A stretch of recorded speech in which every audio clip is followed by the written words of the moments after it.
All right, welcome back to BitFlip Podcast. Today is going to be a pretty fantastic time. We've got some nice topics. We're joined today by Alex, which is watching spacecrafts go up into the atmosphere and above. We've got Jeff as normal and Adam. Boys, what should we talk about first? I think Framework 13 Pro. Yeah, I saw this came out this week. It's pretty exciting. I may have ordered one. Probably will go through with it. Just saying. So what's exciting about it? Is it the fact that it's in space black? Is that what's exciting? Or like, is this actually a Linux laptop for MacBook Pro refugees? For me, I wanted to upgrade enough of my original 13, which was a 13th gen Intel, that I figured why not just get the whole kit and caboodle and resell the other unit. I wanted to upgrade the screen. I wanted the trackpad that's haptic and the upgraded keyboard, which for me, I had the original keyboard. There was a second gen that apparently got better, but why not just go to the newest one? And then, yeah, it's black. So here, well, wait for those who don't know what we're talking about. So Framework announced a new MacBook, or not MacBook. They introduced their Framework 13, which they're calling a MacBook Pro for Linux users, and they're doing that because they've completely redesigned the chassis. So it is made out of a single piece of aluminum, so it's milled aluminum. What's really impressive, I think, with the chassis is that you can swap any existing Framework 13 motherboard into that, even though they've had to rejigger some things to accommodate the next thing that they improved, which is the battery. They went from a 61 kilowatt hour battery to a 74 kilowatt hour battery. And they're claiming you can watch 20 hours of Netflix at 4K on a single charge, which is impressive. Processor-wise, it's a new Panther Lake CPU. They also have the Ryzen 300 AI, which is just a wonderful thing to say. Or sorry, Ryzen AI 300. AMD, fix your naming conventions. They're terrible. And then they also, because they moved to Panther Lake, they switched out the RAM standard. So it is now LPCAMM 2 instead of just your normal RAM stick. So that's a little bit of a difference. But this is how they're able to move forward with being able to replace your RAM. The display, for a lot of people, they finally did what a lot of people were asking, and they put in a touch screen. So you can actually touch your screen. It's a fully custom. They actually designed this one themselves. And pricing is $11.99 US for the DIY and $14.99 for the pre-built with Ubuntu, because this is shipping also with Ubuntu. So that's kind of the main stuff. I mean, Alex, are you interested in getting one? No, not at all. I mean, I like Framework as a company, and I'm very glad that Framework as a company exists, but I've bought, over the years, 2 of their laptops and skipped off them both in pretty short order. I just think that Apple make the best laptop. It's as simple as that. It's not got the best operating system on it, and you can argue the toss as to whether it's Windows on a laptop or Linux on a laptop that's the problem, because they both have rough edges. macOS just works first time every time.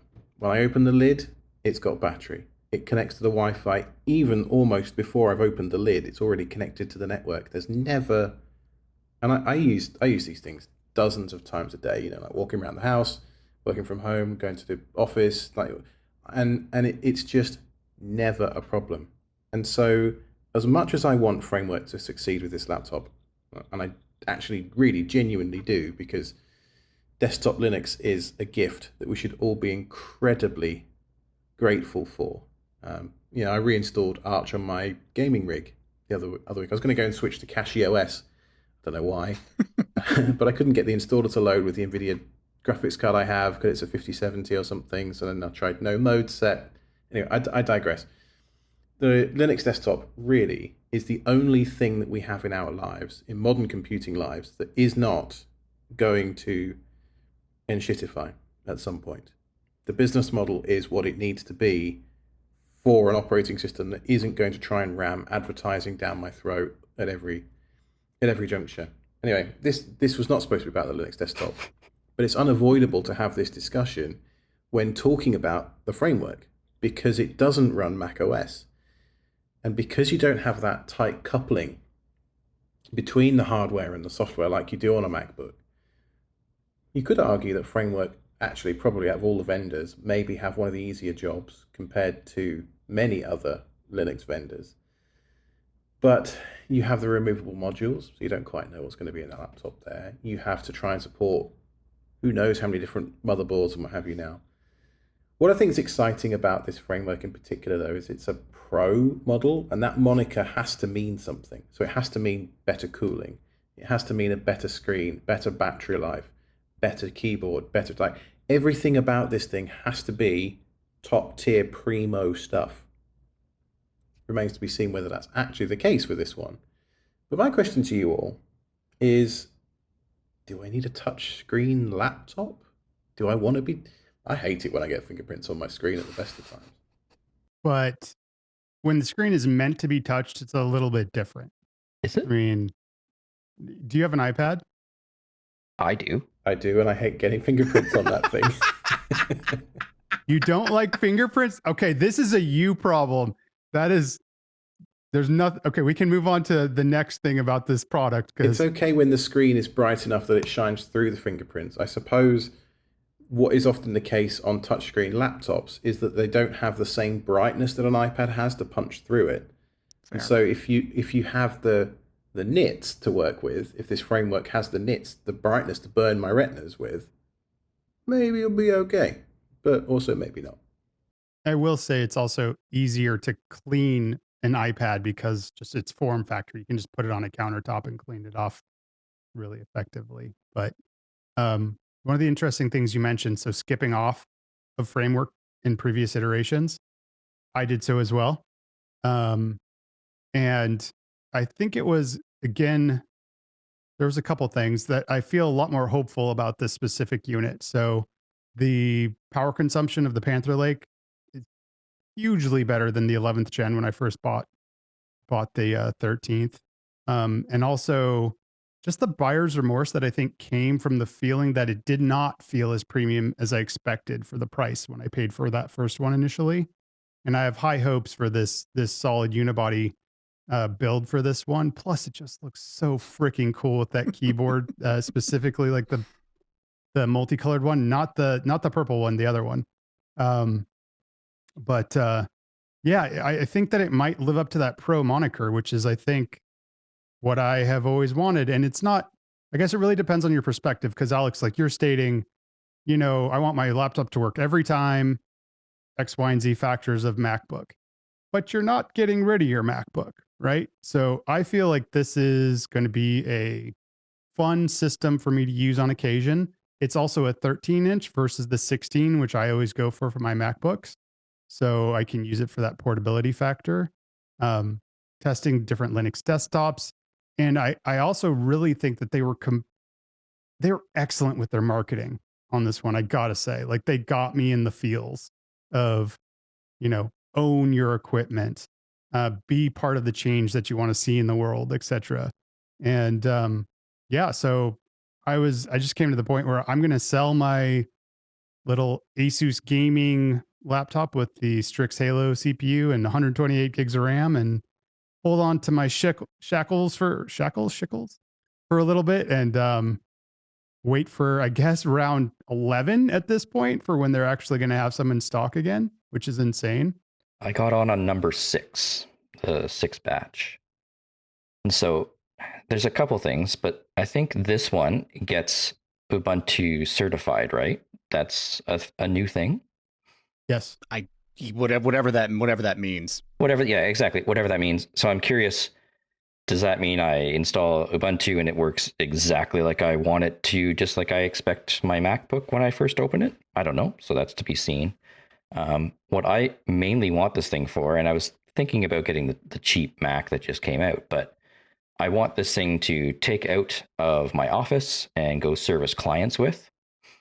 The big bonus is I drop it or what have you, and I can replace the parts. I've been carrying around my very expensive MacBook Pro, and if I drop that thing, it's a pretty big financial hit, right? So I don't know. I'm excited, and I guess we'll talk more when it finally shows up. Couldn't you buy 2 MacBook Neos 3 Yeah, but MacBook Neos 2. for the price of one very Framework small. Pro, though. Very small. Size isn't everything, Stephen. I've been told. You've been told. Jeff, I see you got your hand up. Yeah, I guess I'm the only one who hasn't skipped off my framework. So I've had a framework 13 for 2 years now, and maybe the difference for me is I use mine more as a desktop replacement, so it basically sits on my desk plugged into my monitor, and it rarely leaves that. So I've been back and forth on this one a lot, trying to figure out what I want to do to upgrade. So because I have a Ryzen 7040, I think it is. So I think it was like the first or second gen of whatever AMD they came out with. And so, it does fine. I really don't have any complaints with it, but, the battery life and the other improvements have me kind of tempted. The fan noise in that model that you have, It's pretty bad. Very shrill. Alex, I thought of you because brief tangent. I've been playing around with Universal Blue to install Fedora as an atomic, immutable OS, which is a whole separate conversation I'm not going to go down. But when I was doing that last night, I stumbled across a GitHub repo that has a fan control app that you can install that actually controls the fan speed on the framework. And I'll put that in the show notes. I think it's kind of useful. So I was playing around with that a little bit last night. I really saw a difference because I was pulling down some Steam stuff and I could hear the fans burring, and I went in and I was able to, lower the max speed down so it did not sound quite so atrocious. And I thought that that seemed to make a difference. So I'm kind of torn because on the one hand, I kind of want to upgrade the chassis because I think the chassis has got a lot of improvements. But on the flip side, I kind of want to upgrade the motherboard, but I really don't want to pay RAM prices these days. And I feel like I do one or I do the other, because if I'm going to do both, I feel like it's more economical just to buy a new one at that point. Because I can probably turn around and sell my current one for, I don't know, I was checking eBay and it looks like they're either people are pricing them because Rampocalypse is making things really expensive, or they're actually holding the resale value somewhat decently. I'm not sure what it is, but it looks like I'd at least make a decent chunk of whatever I buy back. So I don't know. Adam, what do you think? I think that this specific model, the Pro model, and I was just thinking as you guys were talking about pricing, as Alex stated, you could get 2 Neos for the cost of this unit. However, I think that the difference this time is that it might actually be worth what they're asking for a singular purchase, not looking at it through the perspective of upgrade path as the value proposition to say, is this worth it for this price? Assuming I go nowhere with the system and I do not continue to advance it and swap out parts. And I think that makes a big difference also when you're looking at the pricing, because effectively, if you go through, if you do the mental gymnastics to look at the pricing structure, if you're to swap out these motherboards over and over, they're charging enough that you could effectively buy a new system each time almost. It's close, especially if you're having to do things like you mentioned, like switch to the new DDR5 standard. So, yeah, I think that's the thing that was also compelling to me, is that the price is okay for this level of quality and for this type of componentry that they're including in it. And so I think that makes a difference to me personally. I think a big miss though, I feel like they did 99% of this Pro level of system, but why didn't they put a mini LED display or an OLED? Because if they had those plus a upgraded webcam, then literally there's I can't think of any other gripe to say that this is a Pro level, best of the best type of build. A lot of it will come down to how good those Panther Lake CPUs are from Intel. The AMD ones, particularly the generations that Jeff and I had, because I had the same framework that you did, Jeff, those AMD chips ran pretty warm. And when I pick up my MacBook again, like the entire chassis is almost always cool to the touch. With the framework, how I like to use it, this is hell for computers, is I have a cushion on my knee on the couch, and so it can't breathe the way that a framework breathes, which is through the vents on the bottom, whereas on a MacBook they're on the side, so it's never a problem. Before we move on, I just want to acknowledge that Alex hates the fans, but he suffocates his laptop. And he doesn't like touchscreens because they get fingerprints, which is the point of touching a screen. I just wanted to put those two together. You can It continue. also sounds shrill when it's on a desk as well. It does. It also gets hot when it's on a desk as well. It just happens a lot faster. Yeah, I can confirm. Like, again, mine sits on the desk. I have a little 3D printed stand for mine, and there are times where what's also weird is I sometimes have an issue where, like, I'll come back for a while and the fans are going full on burr. It's been in suspend mode and it is warm to the touch. So there is definitely some issues with the thermals on the one I have, which is why I am thinking of I might upgrade the motherboard and leave the chassis for another day. But then I have to find LP Cam 2. Yeah. So we've got me pre-ordering one. Probably will go through with it. Adam seems pretty sold. Jeff, okay. Oh, I'm sold. Count Adam sold. Jeff is kind of on the fence, but that's fair. He has some pretty good reasons. Alex is probably not buying 4 or 5 of them. And that leaves us with the other awesome things that they released, right? They've got a keyboard that I absolutely will order as soon as it's available. What, you don't want your Logitech K400 anymore? I don't. I have 3 of them and I want to throw them across the room. They are terrible to use. The trackpad is the worst thing ever. But I mean, if you're interacting with a server or whatever, it's fine. But sweet Jesus, I hate them. Yeah, the track. I think I've got one back there somewhere. The trackpad is god awful. The one saving grace for it is that mouse button or the click button on the left side, or you can kind of hold it like, in 2 hands and you can kind of click with the other finger. That is the only saving grace of that keyboard. Otherwise, it is complete garbage. I agree with you. Mashed potatoes feels nicer to type on. Honestly. Just saying. It is interesting you mentioned the keyboard, because they also announced something pretty cool for the 16-inch laptops, where you can now, they basically got this OCuLink dev kit, so you can attach external full gas GPUs into your 16-inch framework, I presume when it's on your desk. You're not taking that to Starbucks, are you? But how cool is that? Like a proper PCIe interface for high-speed network. Like if you want to put a 100 gig network card in your framework laptop, go right ahead. I mean, does it make a lot of sense in most cases? Almost certainly not. Did you hear that they also put a 10 gig Ethernet USB card out there, so you can also have that now? And it's tiny. It fits in the same sort of footprint as the 2.5 gig Ethernet cards used to. We'll see. I mean, we all know 10 gig copper gets hot today, but this is a new breed of controller, so we'll see. Judgment is out on that one. But like a lot of this stuff, like, does putting an OCuLink port in a laptop actually make sense? I don't know. But they did it, and kudos to them for doing that. The other cool thing about the OCuLink implementation that they're using is that it's an X8. So you have actually a full 8 lanes of PCIe. And that's the thing that's interesting to me more than Gen the 5? idea. Because OCuLink has been in that, I'm not positive on, but OCuLink has been in other offerings from like GDP. I think it's GDP WinMax is what they're called. Those little small form factor PCs and such.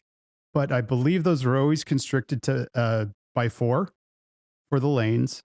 OCuLink just inherently has less overhead than Thunderbolt, which I'm excited about. But the idea of an uninhibited eGPU versus, what we've seen with eGPUs up till now is the really exciting part about that for me. That could be a game changer. I mean, they're definitely targeting the 16-inch as more of a gaming focused machine. I mean, I really do think that they're trying to get as much value as they can out of that expansion bay as they possibly can. I think it's also like a workstation sort of machine, right? Like people that want the thing on their desk, but they want a laptop for whatever reason. Like, well, Adam always buys the larger MacBook. So I think a lot of people want to use the larger one. Well, for gaming, sure, but maybe if they're messing about with AI and whatnot and they want a graphics card into their machine, it's a good option. Also, to be fair, the 16-inchers do not have the 16-inchers do not have the issue with that fan spin-up whine that you guys are complaining about. We have one of my coworkers has the 16, and it's quite nice and quiet. And I think I'm also interested in how quickly they've started to do some of these iterations. So you see that they did the new solid the solid touchpad, and it's the haptic now as well. They have the new solid keyboard. They just it was probably within what was it 6 to 8 months they released the first graphics module upgrade, and they had the NVIDIA, and it was the 5700 with the 8 gigs of RAM. They just announced that they're doing the 12 gigs of RAM, and that's a pretty quick cycle, honestly, for these things. So they're putting some attention on the 16 that gives me a lot of hope on where that's going to go in the future. So, quick bit of real-time confirmation. It's PCIe Gen 4 with 8 lanes, which is roughly equivalent to Gen 3 at 16 lanes, roughly in terms of bandwidth. So you should be able to run most desktop GPUs at roughly 85 to 95% of their actual capability in an external enclosure. That has never really been possible on a laptop specifically before. Very exciting. So I think just to wrap this up, I think all of us can unanimously agree that we really hope Framework succeeds in coming out with something. I mean, my personal hope is I hope worst case scenario is even if Framework doesn't make it, the ideas that they have put forward about modularity and repairability, you know, because I've heard Lenovo is coming out with other machines that are repairable. I really hope that what they've started keeps going. If not Framework, someone else keeps it going, because I think it's the way forward. Now, I'm sure by this point in the show, you've noticed that I'm not in my usual studio setup. Please bear with me whilst the audio is so poor this week.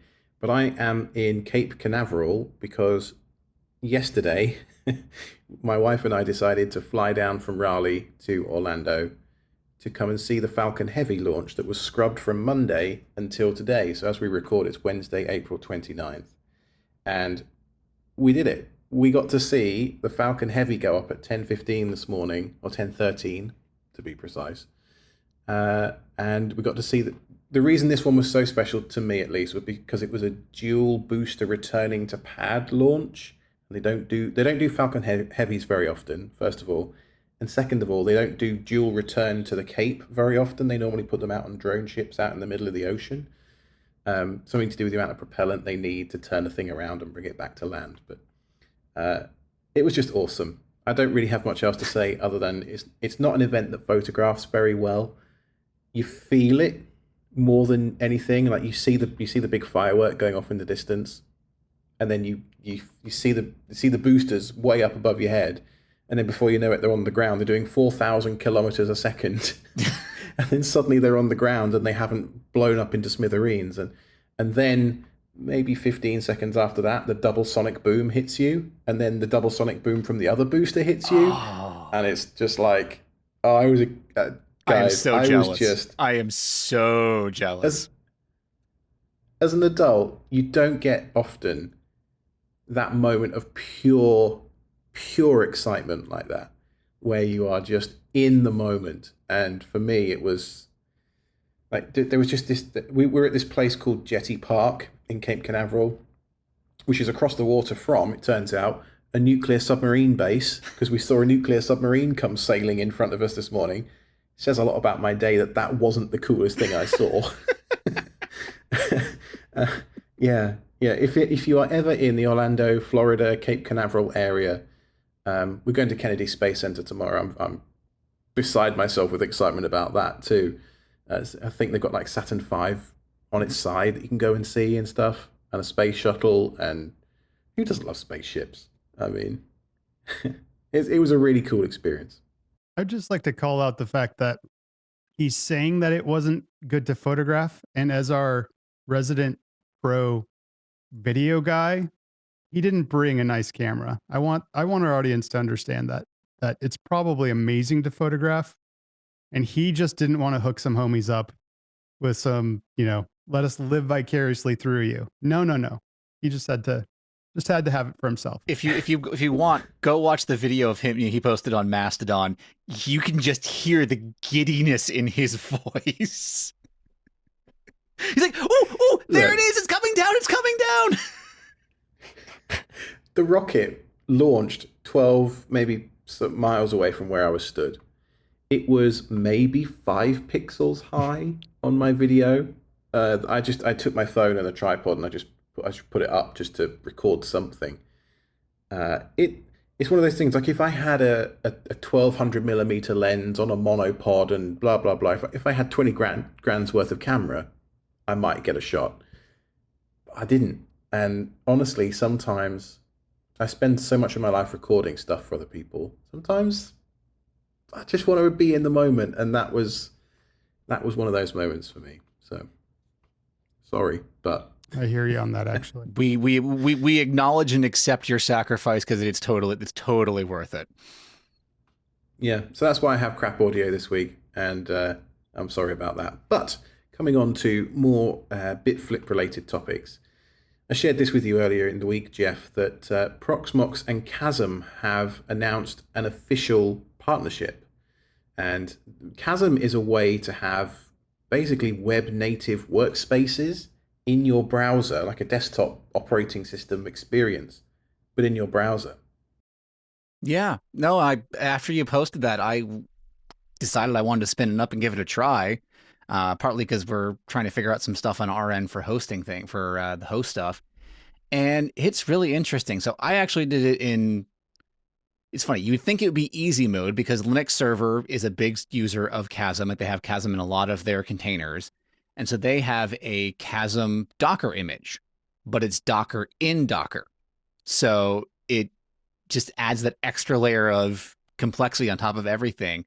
And then also, because we're hosting the stuff is on Tailscale, and you have to access one port in order to, get things set up, and then a different port to actually use it.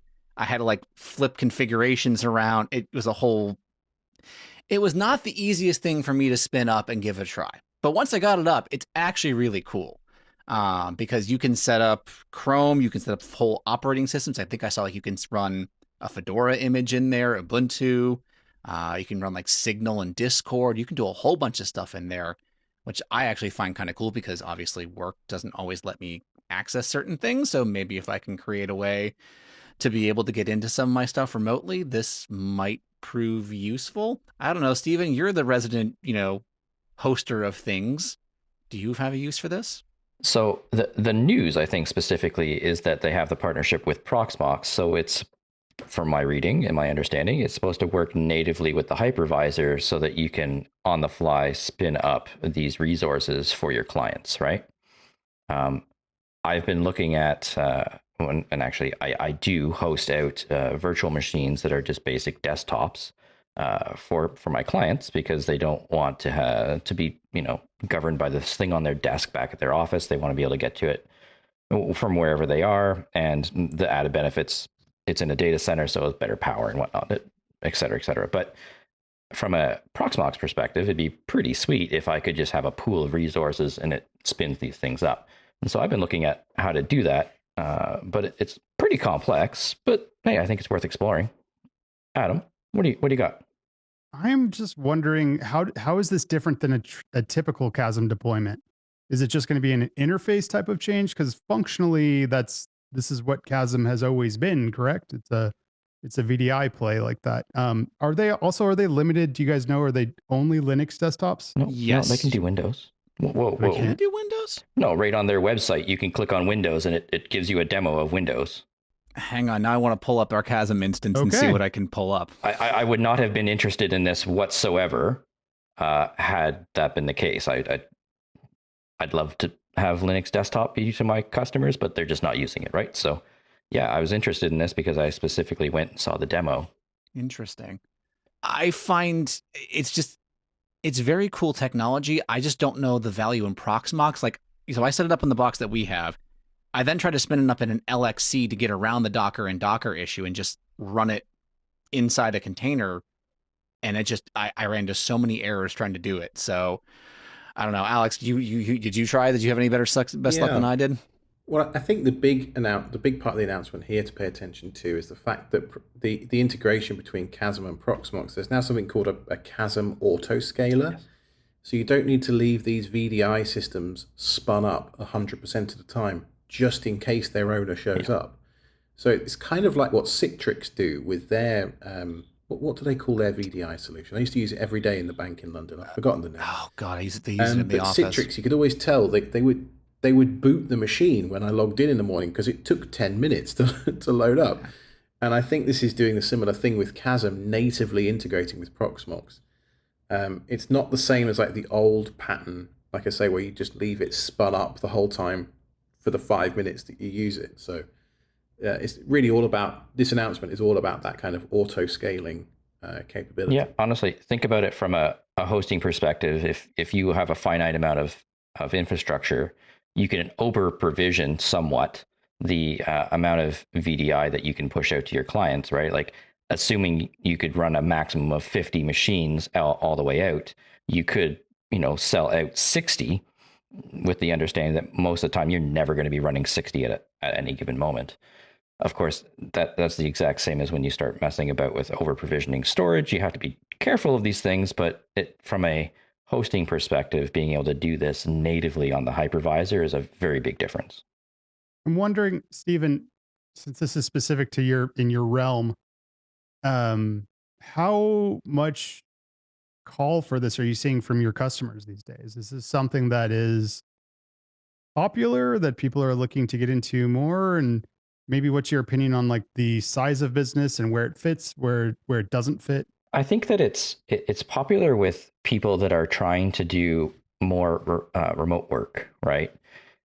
When you don't have to deploy out hardware like a laptop to every single employee, and there's an understanding that perhaps they can just remote desktop in with their machine that they own, you can maintain having all your data sovereignty and everything else all inside your own infrastructure.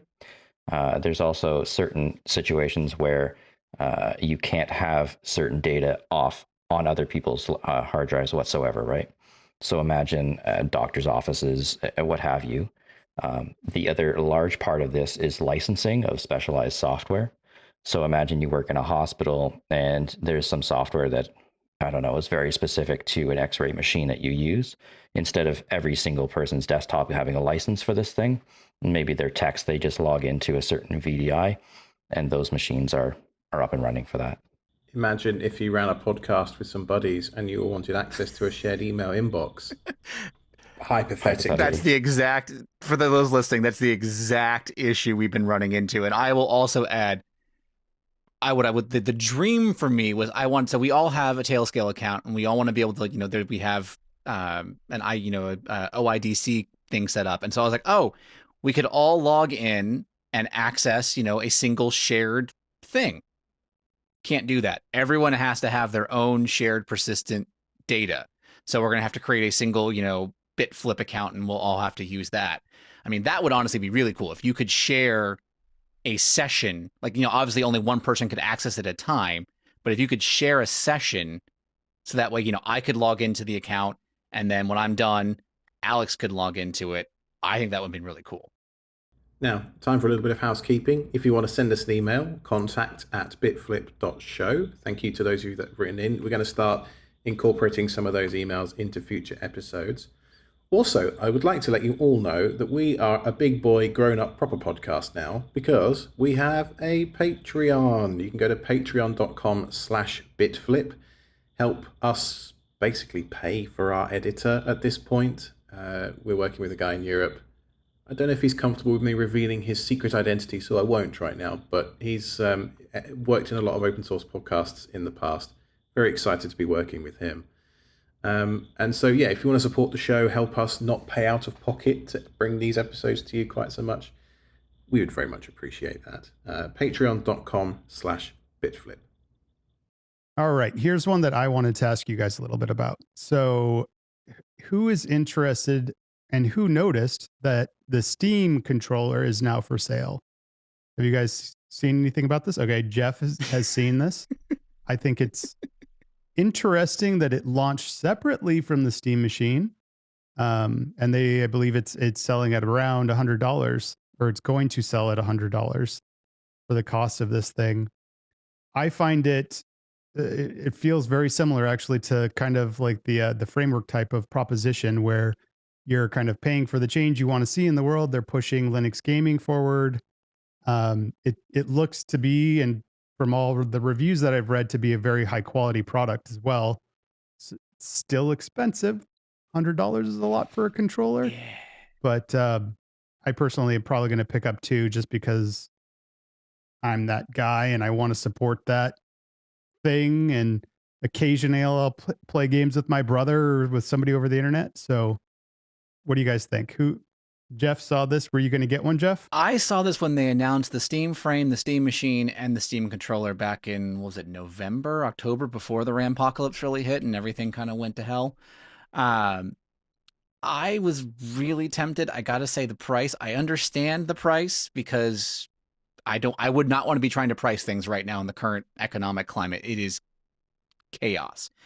But I was totally hoping for more like $70 or $80, 100. I mean, it's $20. I know it's not the big a deal, but I've got here in my hand for, those listening, I've got a 8BitO 2C. And this is a fantastic controller. I really, really like it. But it's only about $30, and it can do pretty much everything that the Steam Deck or the Steam controller can do. The one thing it's missing that I kind of would like about the Steam controller is those touchpads to be able to play certain games. Like I was watching, I think it was Linus. He was playing Anno. I don't think it was 1800, but it was one of the Annos, and he was able to play it with the touch controllers, the touchpads, pretty decently.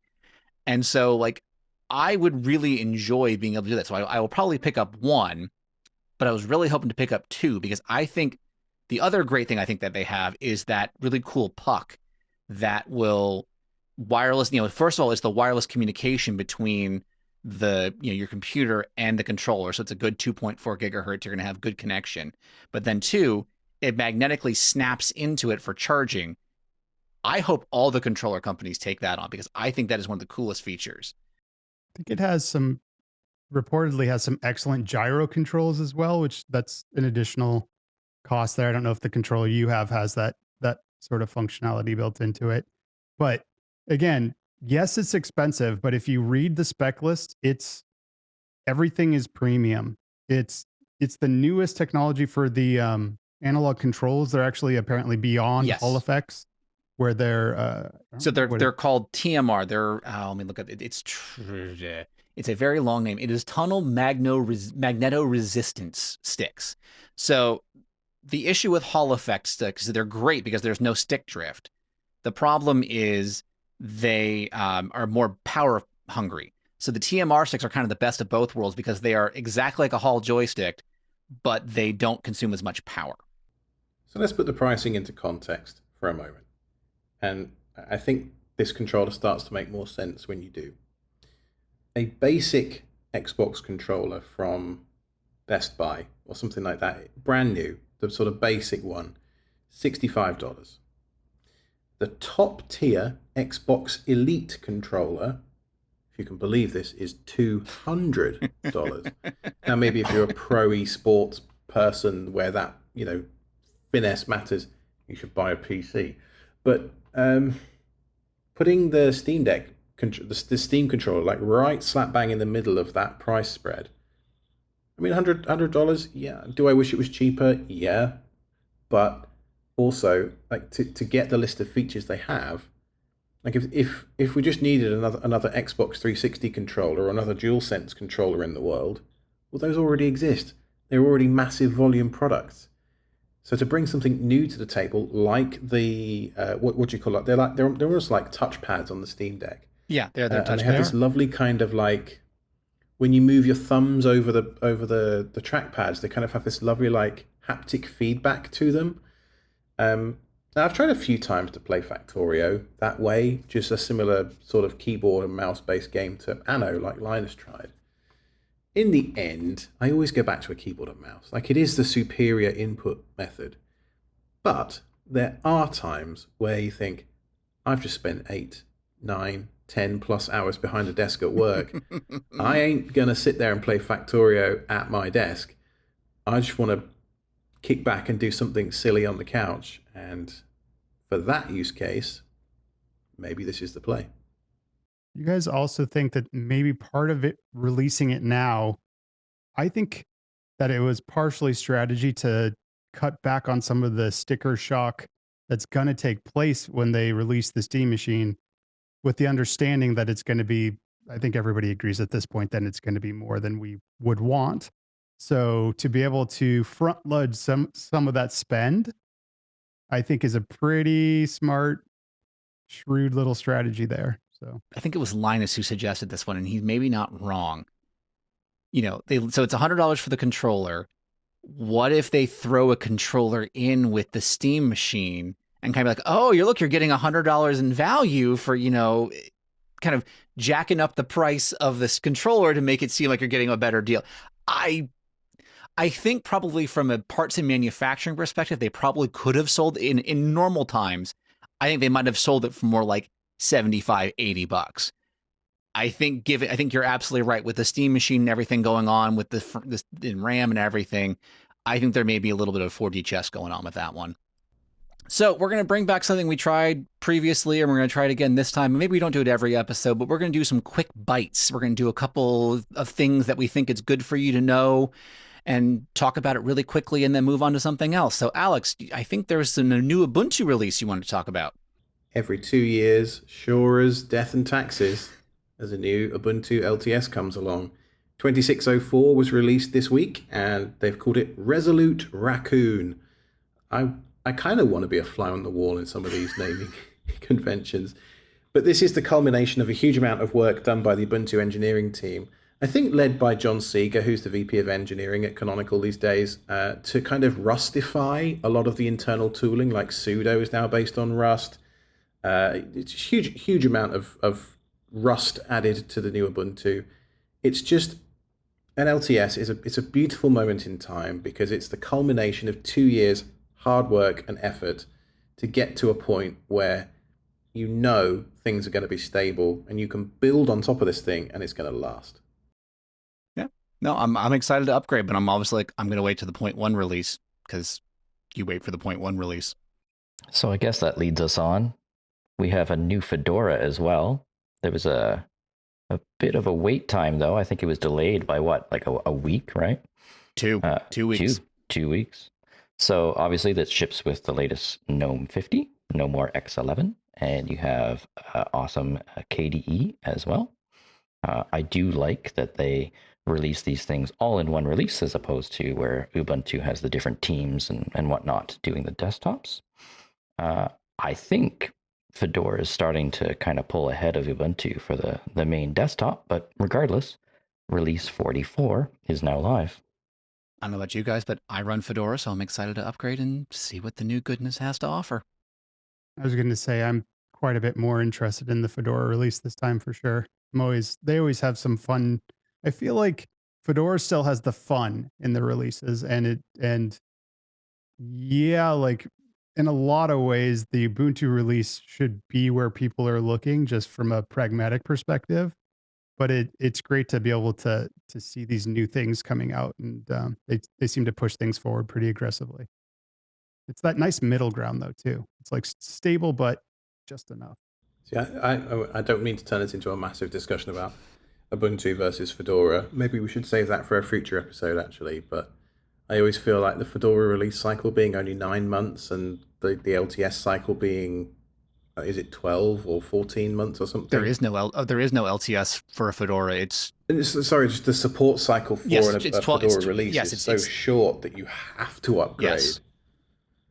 Yeah, never a fan. But speaking of upgrades, it's not always a good thing to upgrade, is it, Jeff? No. So Bitwarden had a, I think it wasn't a vulnerable. I think it was in GitHub Actions where it was, but they had an oopsie. They had an oopsie release. So 26.04.0 had some vulnerabilities in it, and I actually got almost bitten by this one because I've been playing around with Universal Blue, as I said at the beginning of the show.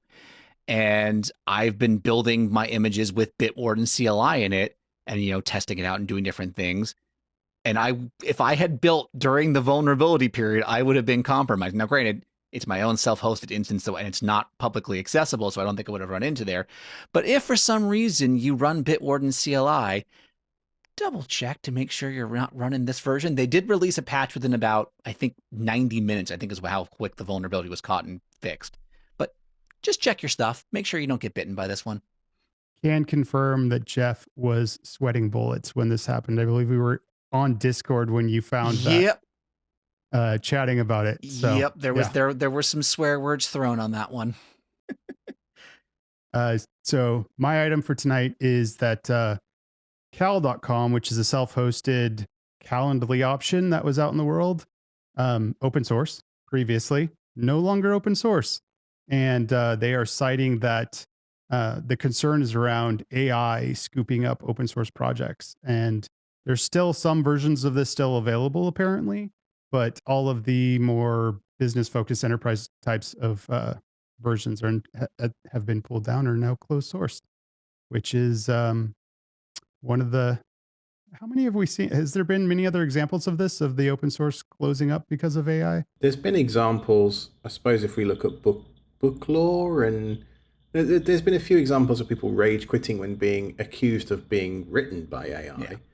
But there is no examples, to my knowledge, really like this, where people are blaming AI for going closed source. You hate to see it. It's a real shame. True or not, I just don't think burying your head in the sand and locking people out of the open source model is the way to go. We've as a society benefited hugely. Arguably, the AI models have benefited more than anybody from it. But open source as a movement, as I talked about at the beginning, the Linux desktop and the fact that that exists is only down to the free software movement. And without that, without the open source, we wouldn't have open hardware, we wouldn't have Prusia, we wouldn't. Just think of all the things in your life that open source touches on a daily basis. It's a shame. We probably wouldn't have these 4 friends getting together every week either. Think of all the relationship, everything that you've built, especially in our communities, that's been built on top of this magical concept of sharing information and sharing things that you build. Well, on that happy note, I think we're going to get out of here, gents. What do you say? Well, I personally think I'd remind everyone that if they want to take a look at us on the interwebs, they can go to bitflip.show. You could also find us on Mastodon if that's your shtick, at bitflipshow. We've already told you the email, contact@bitflip.show. And of course, we do have that fancy Patreon that doesn't give you anything at this current time, but other than the fact that we will love you for giving us money to support us. But yes, Alex, do you have anything else to say on this one? I do. In 1 month's time, so was it May the 28th, I think, me and Stephen and Adam are going to all be in Toronto, and we're trying to get Jeff to join us, but I think unfortunately dad duties might outweigh hanging with podcast buddies. We'll see. But if you want to come and hang with us, there's actually, the reason I'm in Toronto is a Tailscale meetup that I'm speaking at. So if you want to come to the Tailscale meetup, it's free. I'll put a link in the show notes to that. Come hang out with us and meet Stephen and Adam. Be a good time. One more thing. So I have one last item in that we talked a little bit about our Tailscale setup and some of the tooling that we've used here on the show. I am interested. Again, we shared our email address. I want to know if our community and our audience is interested in how this show was put together, how it was built. We want to kind of, we want to look at adding additional content for some of the patrons. And that was one of the ideas that we threw around was we can show you behind the scenes. I think it's pretty amazing, honestly. So yeah, let us know. Is that interesting? Is it not? Should we talk about it more or not? Well, that's it for this episode, gentlemen. I've been Stephen. I've been Adam. I've been Jeff. And I've been the Rocket Man, Alex. See you later. Thank you, everyone. Bye-bye, guys.